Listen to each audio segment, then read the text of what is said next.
Banyetes. El de la garça. La garça i el Banyetes. L'obra de teatre dels gegants. I el cap era la titella. És una cosa més viva. Un gegant és un titella molt i molt gros, que té molt poca mobilitat, és preciós, a mi m'encanten, però no són tan vius com són un titella de guau, de tija, que interactua i parlem amb el públic. Renoi! Quanta gent, quina vergonya que em fa! La garça de Sant Feliu. Ja sabeu de què va la història, que sí que la sabeu? Les garces? Ai, les garces! Li deixaven la collita feta una porqueria. Ei, tu, baixa d'aquí, home, que s'acosta un altre cop la festa del poble i a mi no m'ha convidat ningú, com cada any. Ni a un esmorzar, ni a un vermut, oi? El Banyetes. L'anell de la princesa. Volia jugar l'anell de la princesa.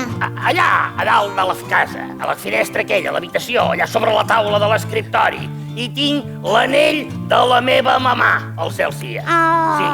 I he pensat que tu, que pots volar i ficar-te per tot arreu, podries entrar per la finestra, agafar l'anell i portar-me'l aquí. Què et sembla? A mi m'ha agradat quan el dimoni es feia gran perquè era com...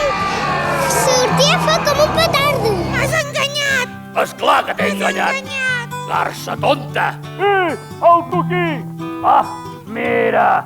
Aquest xitxarel·lo amb aquest trabuc de joguina. Que la garça es va fer gran. T'agafaré per la banya. Ai, no, la banya no, que fa un mal terrible. Es va convertir en gran i li va prendre. Gent de Sant Feliu, no tingueu por. Jo us protegiré a partir d'ara.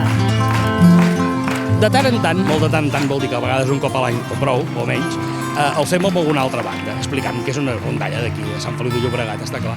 L'estrenador que ja farà aviat 34 anys que ens hi vam posar, ho tenim molt fixat en el cap, estem creant públic per demà.